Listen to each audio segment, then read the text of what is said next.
Okay, we're going to get started. The broadcast is now starting. All attendees are in listen-only mode. Welcome, and thank you for joining us this evening for the 8-part webinar series on Amoris Laetitia, brought to you by the Strong Catholic Families National Partnership, which is comprised of 4 organizations: the National Catholic Educational Association, the National Federation for Catholic Youth Ministry, the National Conference for Catechetical Leadership, and the National Association of Catholic Family Life Ministers. I'm Andrea Kopp, Manager of Educational Resources for NCEA, and I'm happy to host for you this evening. Hopefully you've had an opportunity to view the video provided by Dr. Tim Hogan in preparation for our panel discussion today. If not, I will include the link into the session 1 page in the chat box for you to review it along later with other resources and links that arise during our panel discussions. We wish to thank RCL Benziger for sponsoring Dr. Hogan's Master Teacher video. Before we begin, please know that all of your microphone connections have been muted. If you have questions during today's presentation, please send those through the question box that appears in your GoToWebinar panel. To ask a question, use your mouse to click into the blank box area, type your question using your keyboard, and then click Send, where they will be added to our queue. Our moderator will post your questions to the panel throughout the live session. The webinar presentation will last about an hour. Following the webinar, you'll be prompted to complete a brief survey. I thank you in advance for providing us with feedback about today's program. You'll receive an email tomorrow with the webinar recording and a certificate of attendance. At this time, I'm going to turn things over to our moderator, Margaret Matiasevich, Executive Director at the National Conference for Catechetical Leadership. Margaret will get us started by leading us in prayer. Thank you so much, Andrea. It's a wonderful pleasure to be here, and I welcome all of our attendees. But let us begin with the prayer offered to us from the Synod of the Families. Let us pray. Jesus, Mary, and Joseph, in you we contemplate the splendor of true love. To you we turn with trust. Holy Family of Nazareth, grant that our families too may be places of communion and prayer, authentic schools of the gospel, and small domestic churches. Holy Family of Nazareth, may families never again experience violence, rejection, and division. May all who have been hurt or scandalized find ready comfort and healing. Holy Family of Nazareth, make us once more mindful of the sacredness and inviolability of the family and its beauty in God's plan. Jesus, Mary, and Joseph, graciously hear our prayer. Amen. Amen. Amen. Well, I'd like to welcome everybody tonight. As Andrea introduced, this is our second portion of the listening section of this multi-tiered webinar series on Amoris Laetitia. Tonight we will be talking about the application of listening. The great master teacher, Tim Hogan, offered us a lot of insight into some tips and effective ways to listen. And tonight we'll talk about how to apply those themes to various communities or various sub-communities maybe within our larger church community. But before we do that, I'd like every panelist to introduce who they are so that our attendees can get to know you a little bit. If you could say your name, your ministry, and we'll start with Maureen. I'm Maureen Poulin. I'm Associate Director for the Department of Lifelong Faith Formation for the Diocese of Buffalo in New York. Welcome, Maureen. Thank Lydia, you. can you tell us a little bit about you? My name is Lydia Piscina. I serve as Director of the Family Life Office for the Brownsville Diocese, which is located, in case you don't know, at the very tip of Texas, on the Texas-Mexico border. I've served full-time in the diocese for 29 years and 5 years in a parish prior. My husband, Maudie, and I have 1 daughter and a 3-year-old grandson. Oh, welcome tonight. Thank you. Jim, can you tell us a little bit about yourself? Yeah, my name's Jim Healy, and I'm the Director of the Office of Family Ministry for the Diocese of Joliet, which is near Chicago. I'm married for 32 years with 4 kids in their 20s. Been the director since 1989. Thank you for joining us tonight. And welcome, Pam. Can you tell us a little bit about yourself? Hi, Margaret. It'll be a pleasure. My name's Pam Bernards, and I am the Director of Professional Development here at the National Catholic Educational Association, and have been serving in Catholic schools. This is year number 36, and our association serves about 6,000 Catholic school educators across the United States. Welcome this evening. Thank you. And a warm welcome to our master teacher, Tim Hogan. Can you tell us a little bit about yourself? Sure. I'm Tim Hogan, and I'm here on the east side of Detroit, where I direct the Grace Counseling Center, which is a place with a bunch of licensed therapists who can't decide if they want to do spiritual direction or psychotherapy. So we all work together. I also do some work with RCL Benziger, who helped to sponsor this thing, and I helped them rewrite the Family Life program about 6 years ago, and that has led to lots of really fun opportunities like this one to get to be a part of this initiative. Well, welcome to each of you, and thank you so much for spending time with us this evening, offering obviously a wide variety of perspectives from all over the nation. So it's a pleasure to have you with us. And welcome to all of our attendees this evening. Again, I wanted to remind you that this session is about listening. The challenge of the document or exhortation, Amoris Laetitia, really is to reposition ourselves into a new way of ministering, into a new way of being church. But maybe this way isn't so new, actually. I was thinking it reminds us of when Jesus first walked and was in his ministry work for the last 3 years of his life. And he really challenged the community of faith at the time to reposition itself, you know, to recognize those along the roadside who needed assistance, maybe on the Sabbath, where we weren't supposed to offer any assistance. Right, and he also has us look at those that were untouchables and have us really rethink what it meant to be present to the community at large, despite laws, despite procedures. And so I think Amoris Laetitia really challenges us today to a similar walk of faith that Jesus had in those 3 years. And Tim reminded us that, you know, when religious communities form, the first initial experience is the raw encounter with God that each and every one of us has experienced in our lifetime, and that's why we've been drawn to ministry. But we've had the fortunate experience of being able to share our sacred story with another and to put language on the experience. I really think that those first 2 steps that Tim mentions are really the evangelizing moments. And I think Amoris Laetitia is drawing us back into those initial stages to really have an encounter experience with another, to really recognize God's movement in our life. But then Tim also reminds us that after those first 2 initial stages, we move into, you know, the writing of the stories and then determining what stories are valid and which maybe aren't so valid, and then moving into procedures and law. And I think oftentimes as ministers, we start at that procedure law phase, like Tim mentioned in his video, which really misses the rawness of people's stories. And that law experience might not relate to their current raw experience. So we're really challenged to reposition ourselves to a listening posture, to really learn what it means to engage in the rawness of people's lives, no matter how complicated, messy, joy-filled, however. And 2 questions today are what I really hope to address with the panel. The first question is, what group of peoples in our community most need us to seek out and listen to their stories? So we're going to start there. For all of you listening, but also we're going to move into the second piece, which will be where do we see the greatest opportunities to improve our listening skills, and how do we do that? So as a practical first step, I want to ask the question to all of you that are attending, to whom do we need to listen? We're going to send out a poll to you to get your perspective on who you're ministering to or who you feel you might need to minister to. So if you could take time to fill us out and let us know any that apply to your ministry.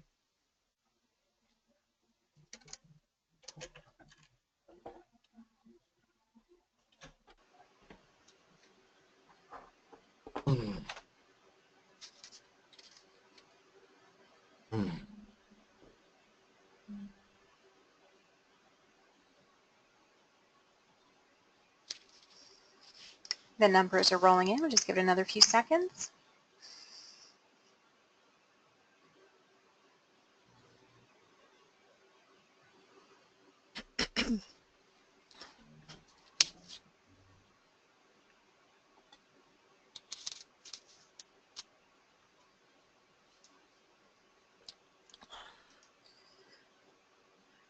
Okay.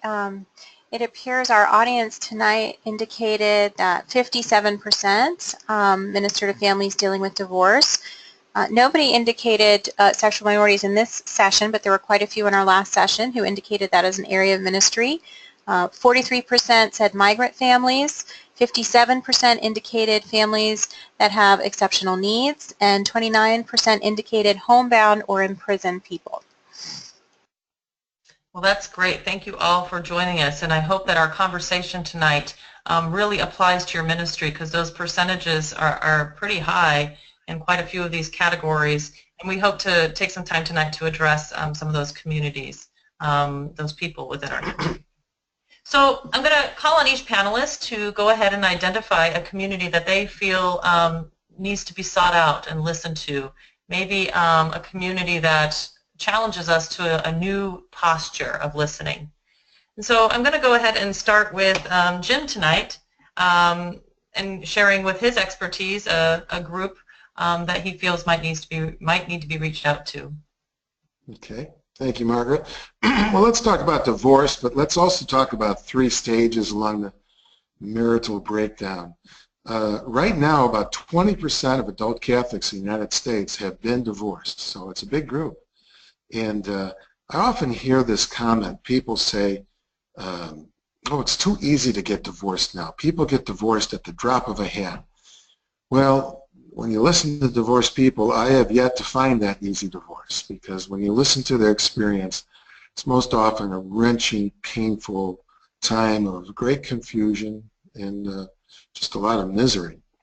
And I've been involved in family ministry for about 30 years, and I'd have to say that despite all the talk about marriage and divorce, there's been an erosion, a lessening, I think, of a commitment to ministry to divorced. And a lot of it is listening ministries, support groups, conferences, helping with annulments. And that's a real shame, because the stakes are very high. The evidence suggests that if the church isn't with people as they're struggling with their marriages, first trying to help them save it, but then trying to help them pick up the pieces. If the church isn't with them during that time, we lose not only the adults, but quite often we lose the kids too, the next generation, because church wasn't there when they needed them. They didn't feel it was more of a wall than a resource. So we really need to listen carefully to both the adults and the children at that point.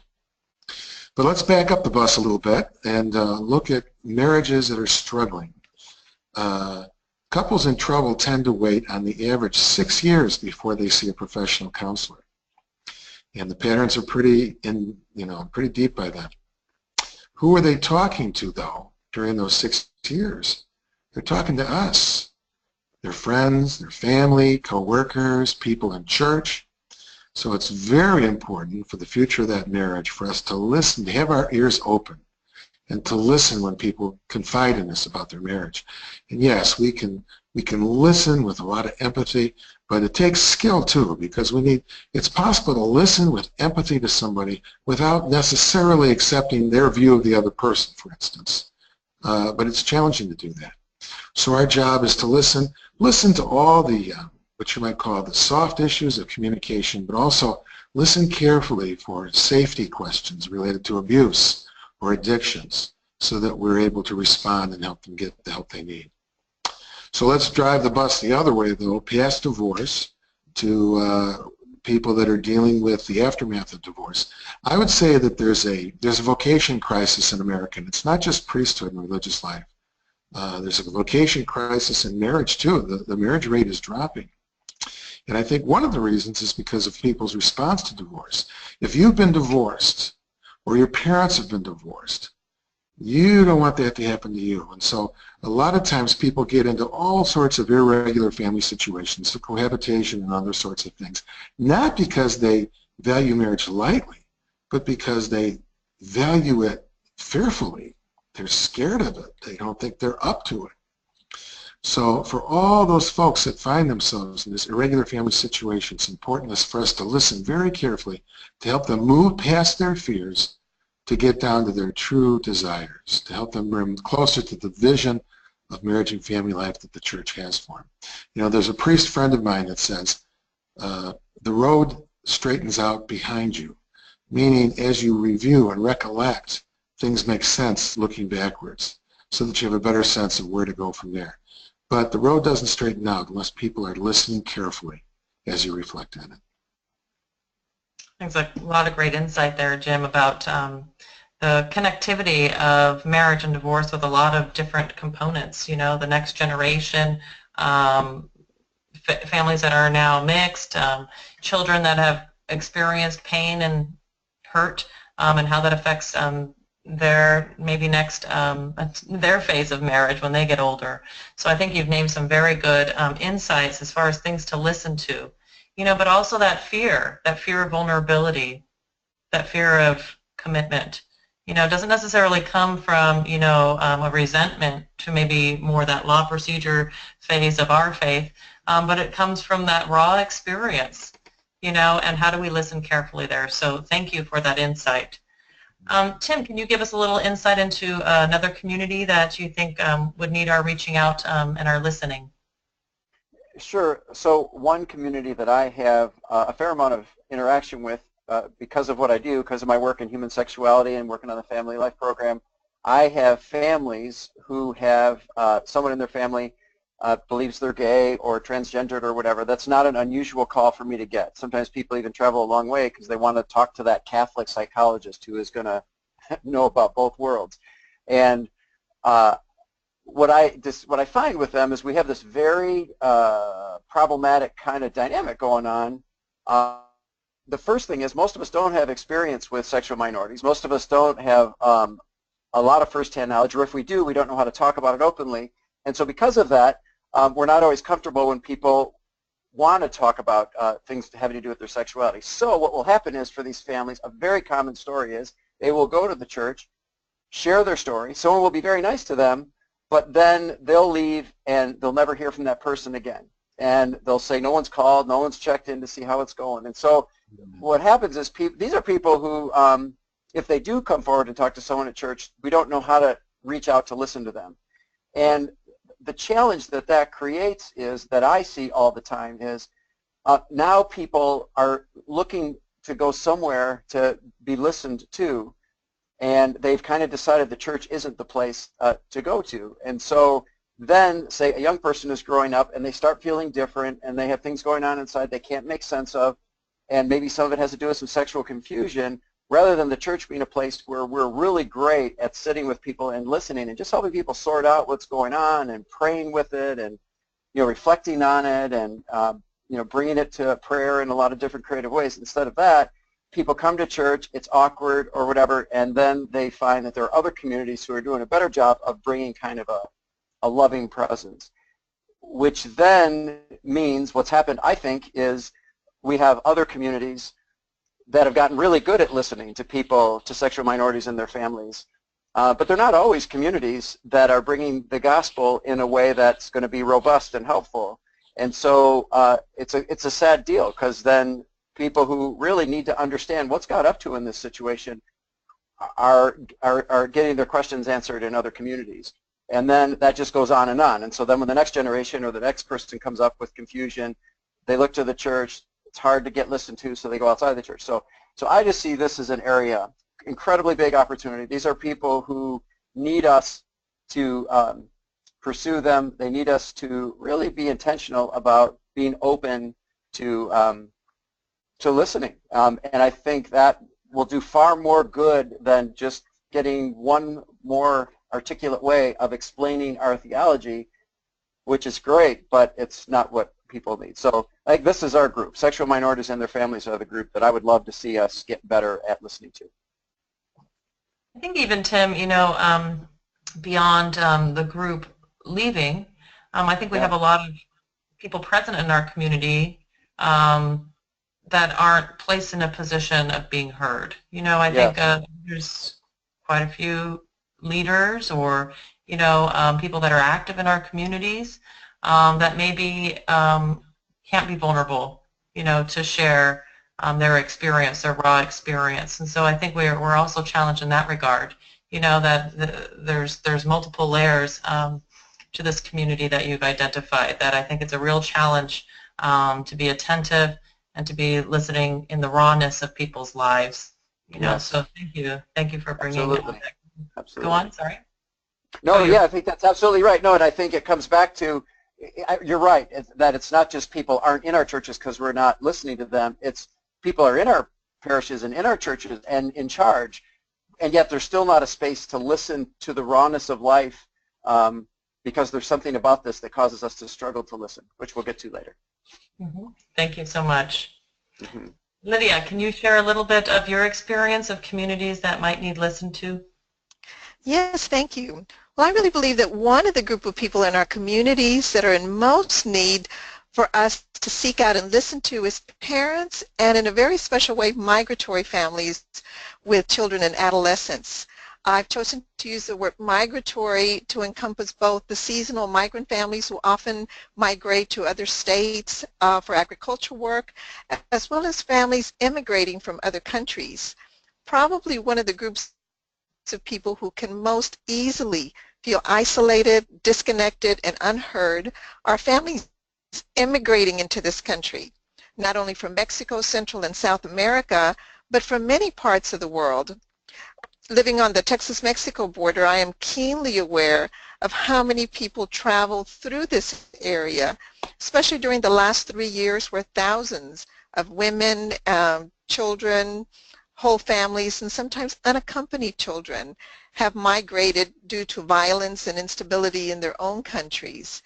And I emphasize traveling through because many, if not most, are traveling to almost every state in this nation. And depending on what area of the country they arrive, they can sometimes become almost invisible. One of the reasons that parents of migratory families need to be listened to is that I believe that many, if not most, face issues of language, for example, issues of the need to acculturate, issues of needing jobs to take care of family and clothe family, and also in a very strong way a need for a community in which they can grow in their faith and also to be free to celebrate in their own faith practices and traditions. And I think all of these issues are probably going to be very immediate and also very transitory because often they're moving and moving and moving. And the second reason is that in addition to these specific, special, and immediate needs, they're confronted with all the other issues that all parents are confronted in today's world, such as assisting our children and adolescents with using technology in healthy ways, finding time for families for shared meals and conversations amidst full work schedules, and some people have 2 jobs that they have to keep in order to feed their families, school schedules, and also time just for listening to special concerns such as issues of pornography or issues of social media. So I would say that that's definitely one of the groups that we need to listen to, migratory families.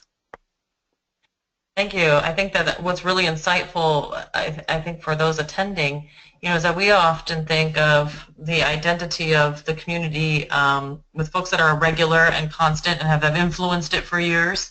But I think you're really challenging us that the ministry work we do is also for the stranger or the first timer or the person that's only going to come a few times. That we really need to listen to their experience to influence our hospitality, our welcome, our resources that we provide to assure that we're present not only to those that we're comfortable with, and see regularly, but those that are new. Those are, maybe even not those that are able to commit for long term, and really value them just as much as we value the long-term parishioner or minister or whatever. For that. That's really insightful and I think really challenging to how we create programs, how we create welcome, and I think it's a lot to think about. Pam, do you have a little bit to share about a community that might need listened to? No, Pam,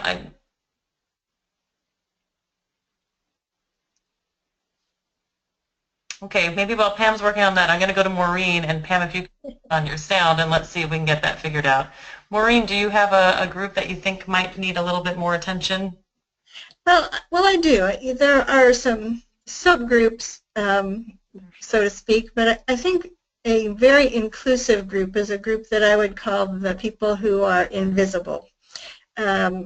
Sometimes they're invisible right before our eyes, and sometimes they're invisible because we don't have a formal way of connecting with them. Because of our structure, many of our churches are very, very large, and we have these huge databases of people who are ours or our parishioners. But in many cases, I was playing the game of life with my grandson the other day and thinking about this talk coming up, and sometimes I think the people that are in our pews we have no more experience of or no more interaction with than those little blue and pink pegs of the life game. And I say that for a couple of reasons. One is I previously was a pastoral associate in a fairly medium-sized parish, I would call it. It had 1,600 families and households.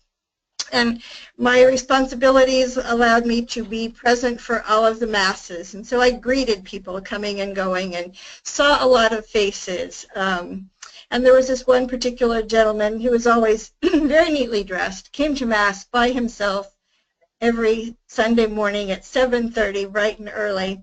And one day I just, soon after I was on staff there, I stopped him and said, "So tell me, what's your name?" And he did tell me his name, but he also said, "I've been a parishioner here for 49 years and no one has ever asked me that before." So he's been there, he's been present, but I would say he has been invisible to the parish if no one recognized him to even know his name. And so as Tim was talking about, people don't necessarily come to the parish as the place that they can be heard because they don't have a connection there. They may show up, but there's not a relationship. So I think we have a real responsibility to try to be relational and to be listening and to be connecting with our people on an individual basis like that. And that's a huge challenge for us because it's not until those things happen that we will be able to walk with the people who are divorced, walk with the people who have some of those other situations come up in their lives. And then we also have those people who are truly invisible because they don't come to our church ever. They're homebound, they're imprisoned. And we may send someone out to them every now and then, but they also have a network of perhaps caregivers that we're not listening to their stories as well. So I think that the ground is very rich for us to till, but we haven't got there yet. Mm-hmm. Thank you, Maureen. I think that story of the nameless parishioner for 45 years is really, it's an insightful one, but I think we've all had that experience. I think we've all been in a community of faith and nobody knew our name or we didn't know anybody's name. And sometimes, our environment sets itself up for lack of relationship in a variety of ways that we might not even realize if we're not listening, if we're not watching, if we're not observing. So thank you for calling that to our attention, especially with the idea of those the game of life figures. That is a good visual for us to consider when we enter our next faith community experience. So Pam, is your sound working okay? I think we're good. We went with Plan B, so thanks to Andrea's help, so we're all set. The group that I would suggest that would be important for us to listen to are families with special needs, either themselves or with their children. And I was very excited to see the exhortation addressing the importance of families who accept children with special needs, because these families are just an incredible witness of faithfulness, of the gift of life, and it really just further solidifies the commitment of the church and the attention that we should be giving and listening to families who have these children.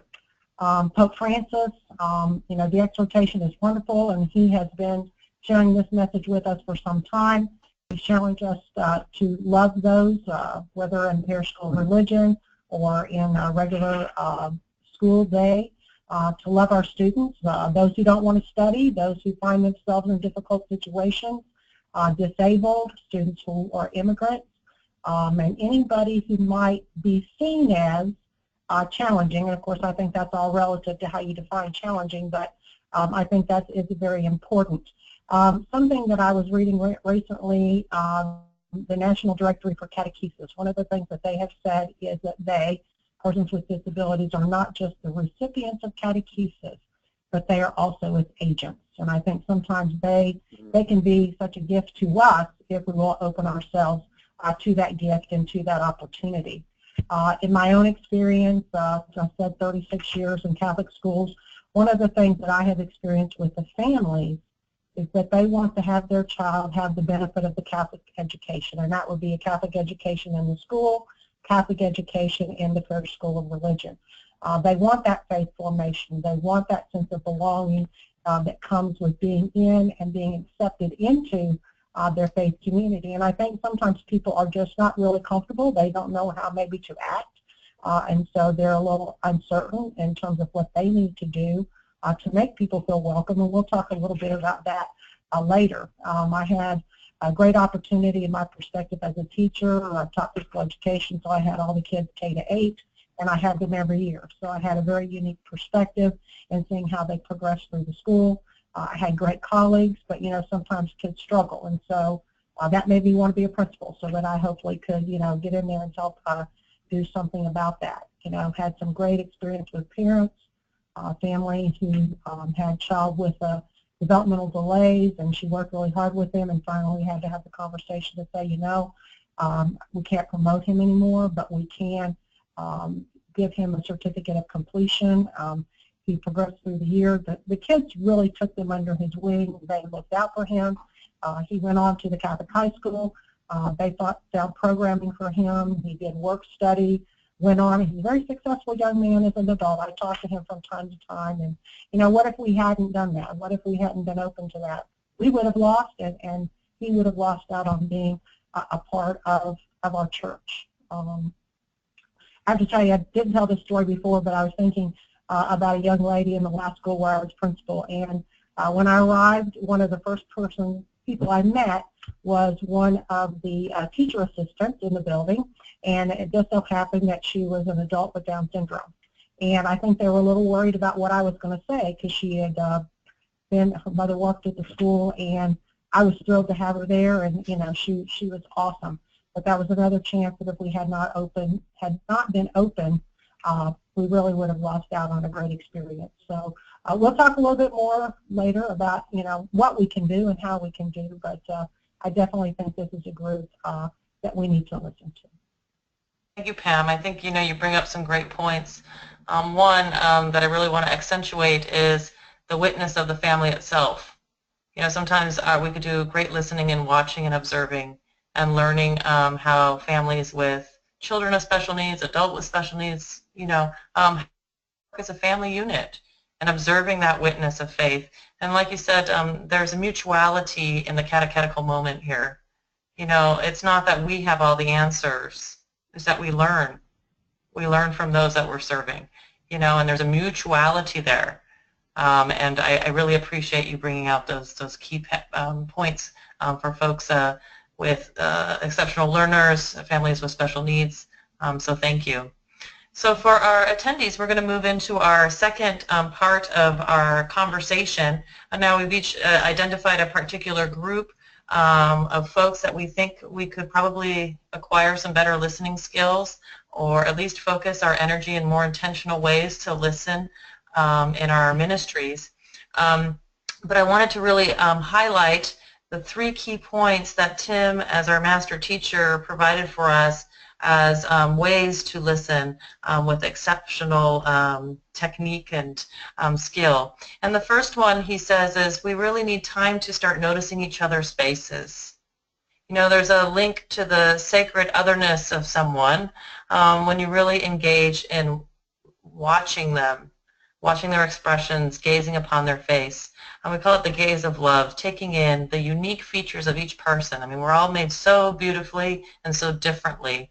And it gives us a glimpse of how magnificent our God is, but also it gives us a glimpse into how God's creation is manifesting through the realities of people's expressions, their life stories, and how they tell it. And in watching their faces, you can really observe a lot of that great care that God has for each of us. But he advises us to gaze intentionally, look into each other's eyes, which may not be comfortable all the time. It's not really a societal norm, I don't think, to engage in long-standing eye contact. But that's something you work towards so that you really show full attentiveness to the other.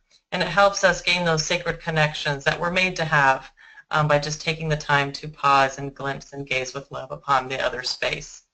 The second key to listening that Tim has mentioned is the crossing of the bridge. He says to take off your shoes to enter the sacred ground of the other. What I like to think of when I'm reflecting on that is really taking off my own backpack, my own luggage, my own load, my own story, and really not engaging in my experience of the other with all of that load of my own, but really removing that so I can be most authentically present to their story and to their life experience. And that kind of takes off, you know, the baggage of I have advice to give, or I have my own experience of loss, or I have my own experience of joy, but really just fully immersing myself in their telling of their own story. So that's called crossing the bridge, you know, changing your own environment and entering into the environment of the other. The third piece of key listening that he mentions is the exploring or the mirroring. So this requires us to really approach the conversation with a genuine interest, a genuine desire to understand. You know, so that might mean we ask questions like, well, it sounds like you're saying, or let me try to understand. Is this what you mean? So that there's a genuine interest in wanting to really immerse yourself in their story and understand it. You know, it's a learning experience. It's not to provide advice. It's not to give an automatic rebuttal or a different response, but it's just to understand more fully the other before you. And he even says that, I think he was telling a family story of how his mom had them write down and jot notes about their extensive family, you know, and we could do that too, especially in ministry work. You know, take time to write down, if you're a visual learner, a person's name, some key points that you had about them, so that you can review that, and next time you enter into ministry, you have questions to ask. You remember the story. You know, but also there's some sacredness, in my opinion, to writing down the story. So those were three keys that he gave. Did I do that justice, Tim? Yeah, it sounds better than I said it. Yeah. So I think those are wonderful tips, and they're very, they can be applied in so many different ways. So I'd really like the panel to engage us in all the different ways that we could utilize these key listening points, and maybe give us one. How about we start with maximum two, because of time, 1 or 2 ways that you can apply Tim's listening skill to the group that you have identified. And I'm going to, you know, pull a 180 on the panel. I'm going to go in a different order. And I'm going to start with Lydia. Lydia, what would be one key listening point that you think would work for the migratory families that you mentioned? Well, because before you said 1 or 2, I'm going to go with 2 real quickly. Okay. And I would, because I think both the bridging, that's such an important part, and then the third one, which is exploring and mirroring. And I think because exploring with these families, migratory families, the realities that they're facing at that moment, but it really takes bridging from where we are to an experience that may not be our own. And I think perhaps this can be done in a variety of settings, so that kind of goes with the bridging. One setting could be a respite center for newly arrived or passing through families, such as is true of our local Sacred Heart Church McAllen, who has served thousands of families since 2013. Volunteers and other pastoral agents can be available to listen to their stories of traveling for days and mirror for them, and in particular be present to them. I think another possibility of reaching these families might be in their homes. Parish, I think, in any part of this country, because there's people migrating to every single state in this country, could consider sending a team of persons door to door in areas where families are moving into. Short visit just to invite them to the parish, and many to listen to their stories and needs, and then mirror for understanding. I think the good old door-to-door visiting is always a great option. I know, some 30 years ago when I worked in a parish, a couple of years I visited about 100 families each year, and nothing can replace the one-to-one in their own turf, in their own home. And I think once some contact is made, perhaps about inviting families to get connected with an apostolic movement or another small group that shares these families' language or culture and family formation needs, and examples such as Movimiento Familiar Cristiano or perhaps Couples for Christ, where families can have a support group to listen to their needs. And for families already connected to a parish, opportunities to be listened to include, I would say, the great process of Strong Catholic Families, because I'm a real fan of it, and Fortaleciendo Familias en la Fe, which has been excellent in our diocese, is a wonderful process to listening to all families and parents, and asking questions in all those different settings, especially those that are migrating or migratory. Who has assisted you in your journey? Challenge for you? What are the greatest immediate needs that you have? At what points in your journey did you most feel the presence of God? What needs do you have as a parent as you assist your children and youth to really acclimate to a new environment? And I believe that all parents in today's challenging world need opportunities to be listened to.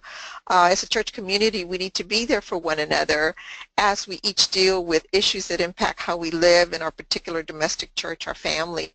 And I agree with what both of you said about, it being a mutuality. I know from Amoris Laetitia, just before we started, I happened to come across this one quote from the document that says, "Here I would stress the dedication and concern shown to migrants and to persons with special needs alike as a sign of the Spirit. Both situations are paradigmatic.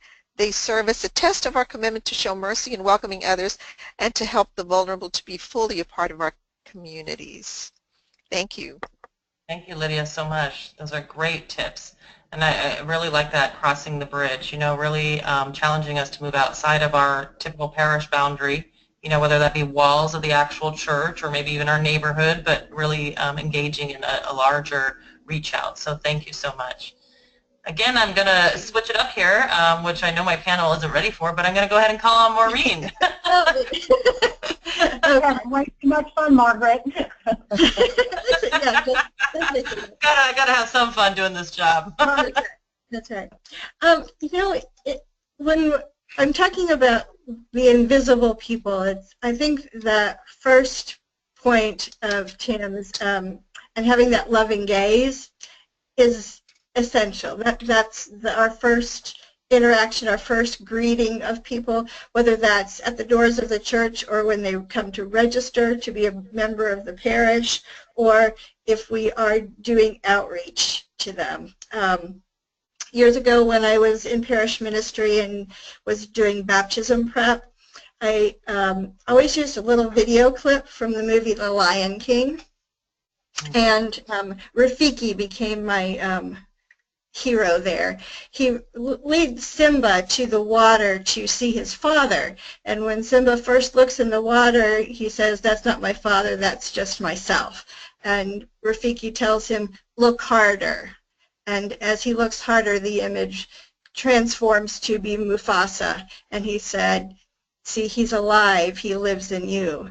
And I keep that image of Rafiki with me when I'm thinking about working with people, and the call to look harder and to always look harder to find the Christ within them so that they then recognize the Christ that they have within themselves, which opens up communication for all of us.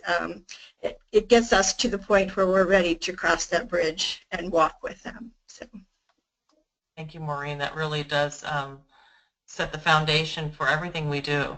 We have to be skilled in recognizing Christ, and humble in recognizing Christ in the other, no matter the life story, no matter the experience, and really accompanying so as to greater discover even Christ moving even throughout. So thank you so much for that great Lion King metaphor. I'll bring that one to my kids at some point. I love it. Jim, do you have some insight for us? Sure, a couple things. Tim talked about the gaze and how important that is so we can be Christ and see Christ. And I certainly believe that. But at the diocesan level, I'm often just great voice because often all I really receive is the text. You know, I'll get an email and the questions are things like, doesn't the church teach this? Or what would you do if your husband did that? Or I was looking at Amoris, Laetitia, and can't I do this? And the temptation, of course, is just to respond by the text and move on to another one. But what I've learned is to just email back, say, hey, why don't you give me a call? You know, I think we can do better if we can listen to each other. And when that happens, almost always the presenting problem is not the main issue, especially with those leading questions when it says, don't you think that, there's always more to the story.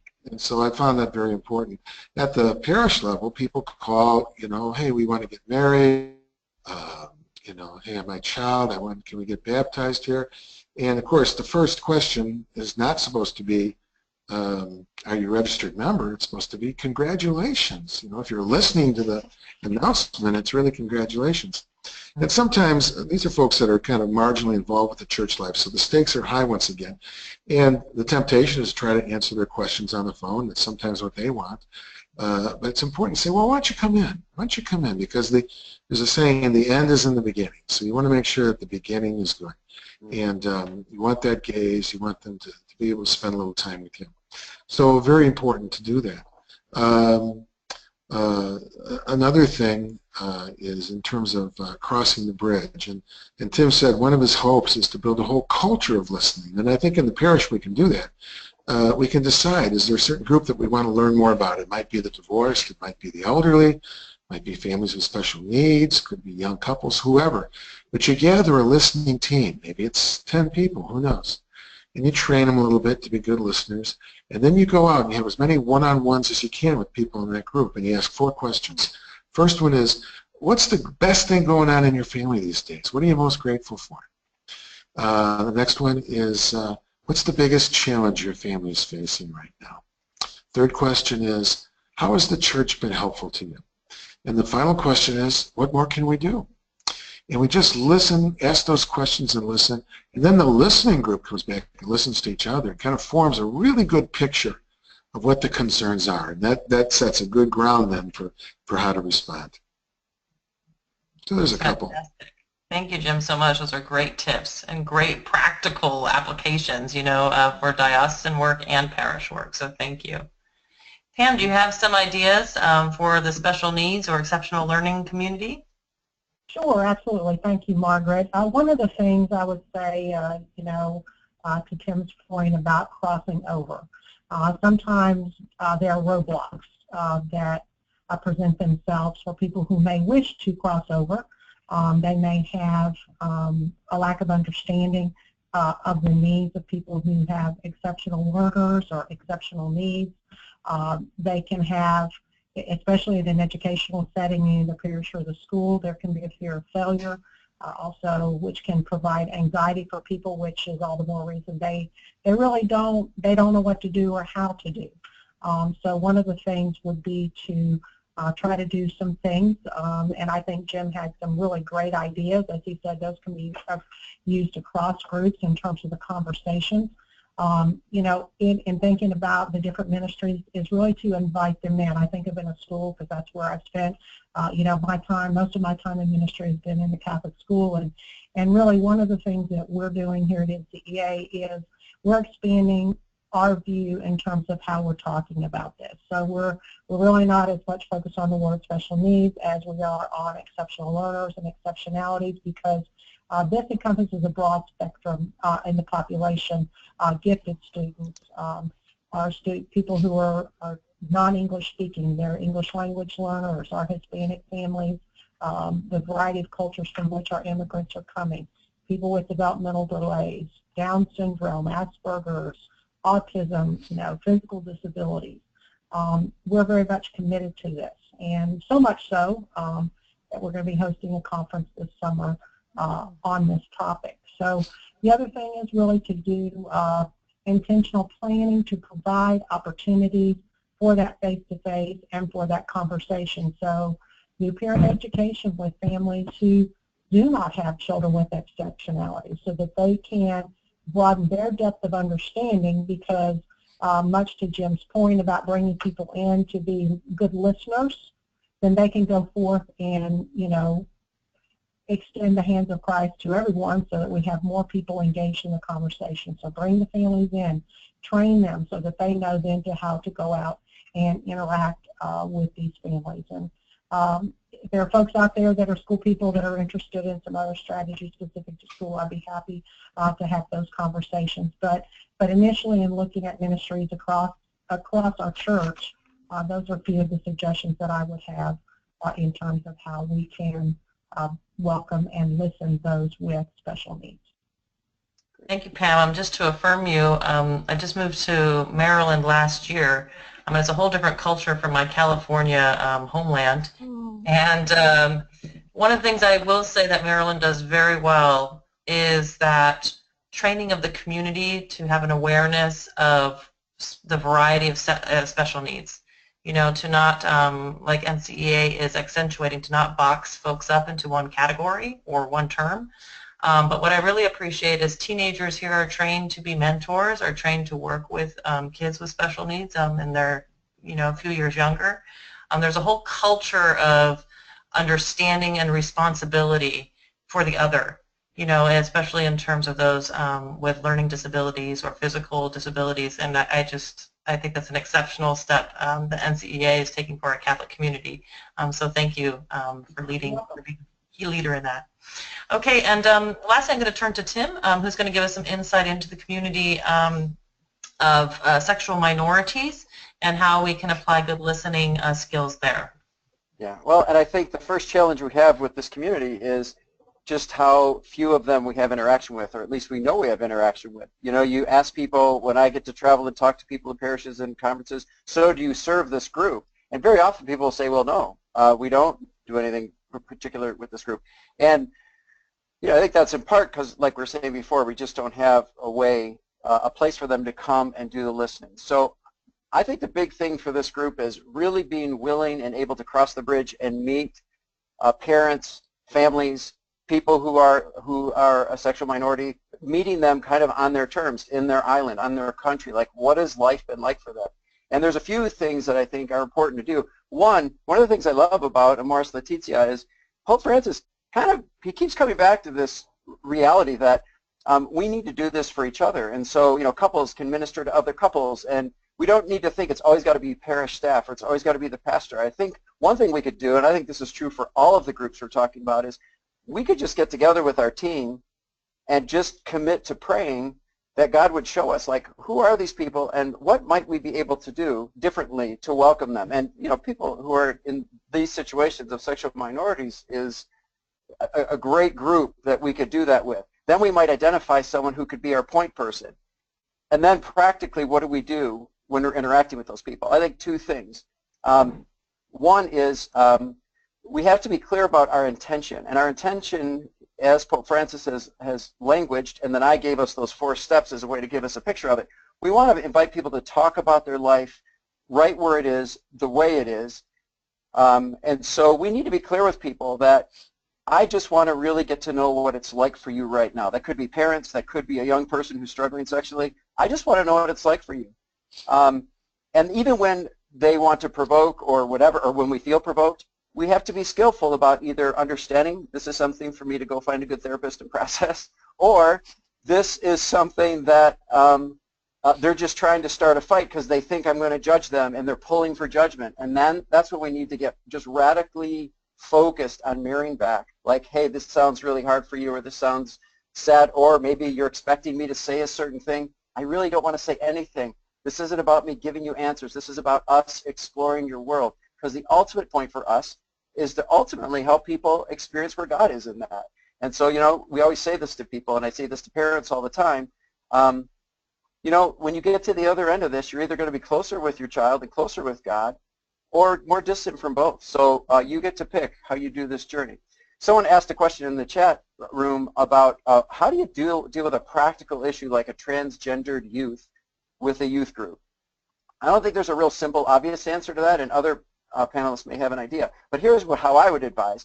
The first is you're going to need one-on-one contact with that young person and the family. You're really going to need to explore and anticipate what might or might not go wrong. And that's just like a big picture thing, because as you know, other parents freak out about stuff like this.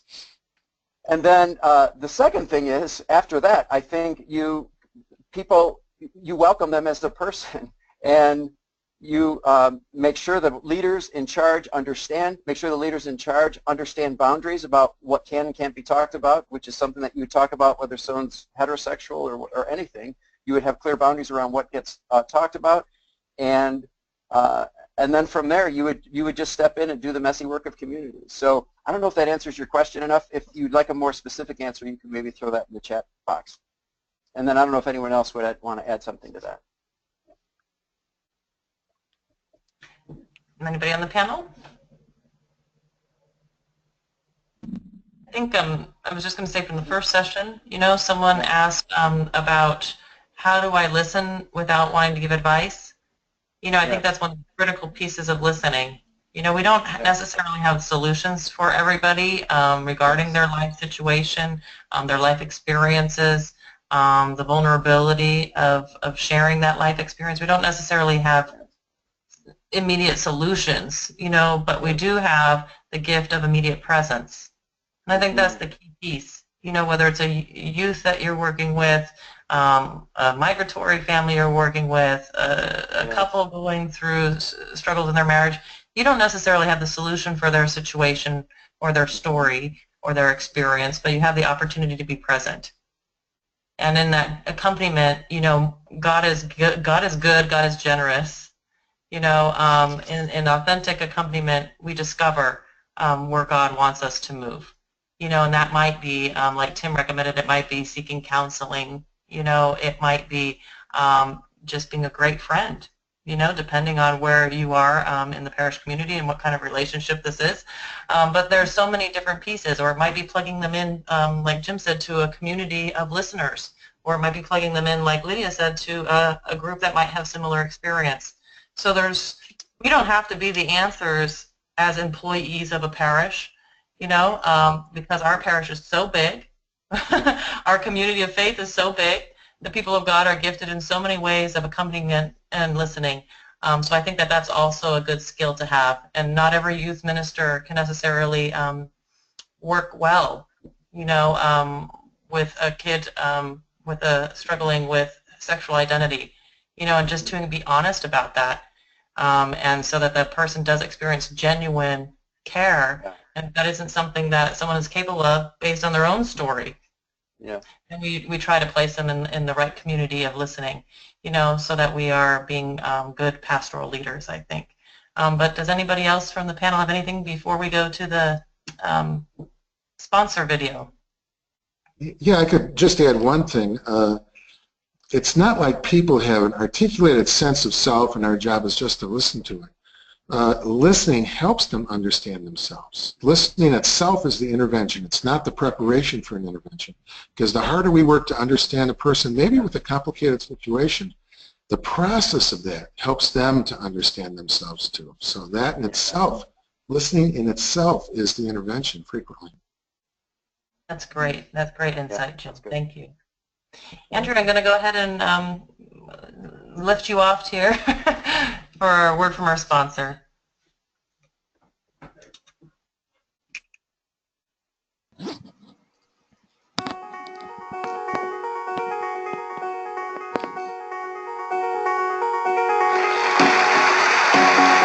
From the makers of Batman Is You, one of the nation's fastest growing men's programs, comes an all-new program.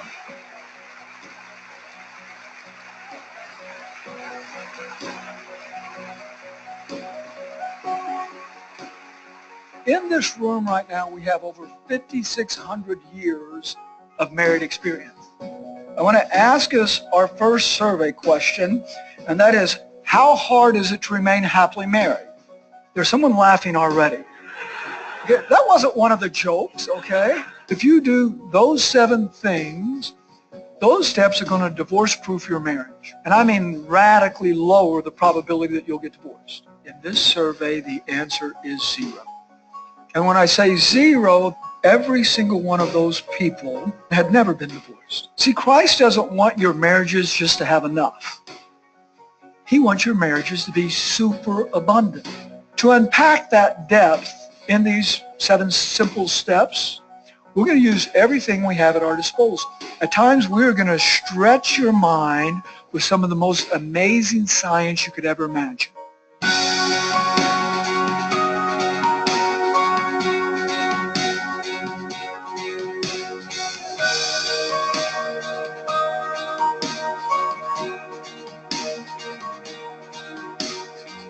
And we're going to test your faith. We're going to challenge you to live your high calling. We're going to tug at your heart in pretty much every session. So yes, it's okay to bring Kleenex. 3 months into the pregnancy, I sat her down for lunch and said, I'm just not ready to be a dad. I think I'm probably going to leave you. And so it was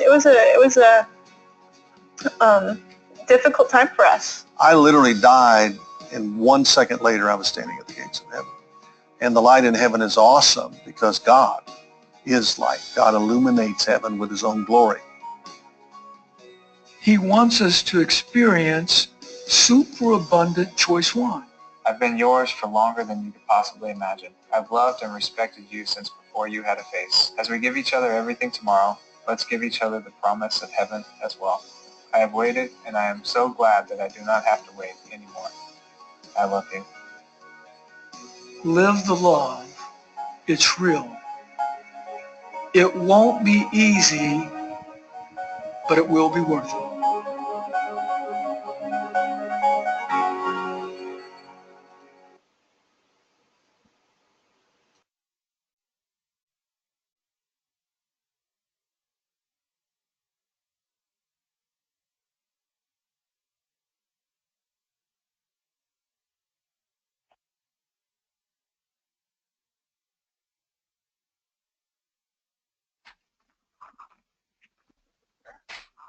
Oh, we're back. I don't know if you just heard me. I think I'm just unmuted. We have a couple of questions in the chat box that I hope we have a couple minutes to address. Lydia, in particular, there was a question for you that is asking, let me pull it up, I'm sorry. What are some tips you have for working with families of seasonal workers? I think for seasonal workers, that's really important. I would say probably that second suggestion that I had about door-to-door, in the sense that sometimes people are there just for a short amount of time and may not, feel like they're welcome. So even just to have people, because we know who the families are, if the families are known, to go and visit and say, welcome to our parish, or welcome to the church, there's something we can do.